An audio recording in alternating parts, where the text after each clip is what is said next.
Good afternoon, everybody. So I finally got my Rio Grande GP7 this week. So my original plan, this locomotive is going to have a patch out job, letter for Southwest Rail, and I have had a previous blue box kit from Akron.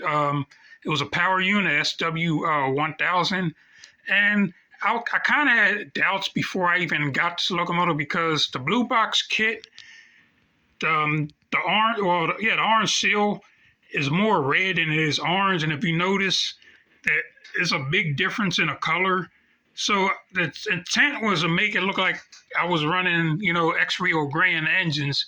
So because the color is so off, I'm not even going to attempt to letter this SWR because it's going to look way off compared to the SW 1000.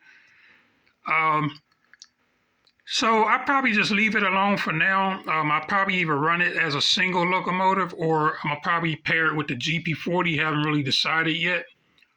Um, so like I said, I'm just deciding. I did put a decoder in it, a 9-sound decoder, Tsunami. I really didn't want sound in it if I was gonna do the SWR, and so the GP40 does have sound. So I just probably, if I do run them together, I just tag along as idle or whatever the situation might be.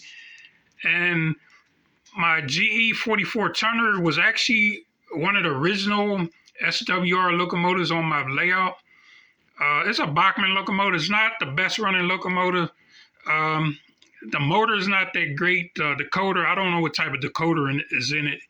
But out of the box, the decoder basically is like you really had to wrap it up to about like steps 10 to get this thing moving. I managed to get it to move around like 3 or 4, somewhere around there. But it's not the most suitable locomotive when it comes to switching, as far as low speed running. Because like I said, it starts off at a higher speed, step speed, and it don't even run, at a slow speed like I want it to. So I normally run it, when I run it, just let it run at whatever speed it runs. But like I said, it don't look prototypical because it's running too fast, compared to what I wanted to do.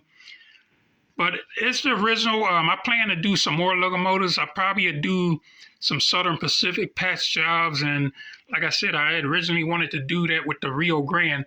But stay tuned. It's possible it might happen. I might just deal with the color differences with the Rio Grande versus the other. Like I said, this was an ex-Rio Grande that I patched out a few months ago. So I'll decide in the near future what I do with it. But I do like this GP7 is Afrin Genesis. Like I said, don't have sound, but it has great detail. One of the things I wish Afrin would do with their engines, with the dynamic hatch, they don't stay attached, so you got to be careful when you pick it up because if you grab it at the, in the wrong place at the dynamic braking hatch, it will come off and the locomotive hit the floor. I haven't had that happen, but I came close a few times. So just be aware, grab it by the body or from underneath when you pick it up to avoid that from happening. Some of the locomotives I have that issue, then some of them are better, better, in place than some of the rest. So just got to be careful with it. But that's my update for today. Do be safe, have a good one, and do some modeling.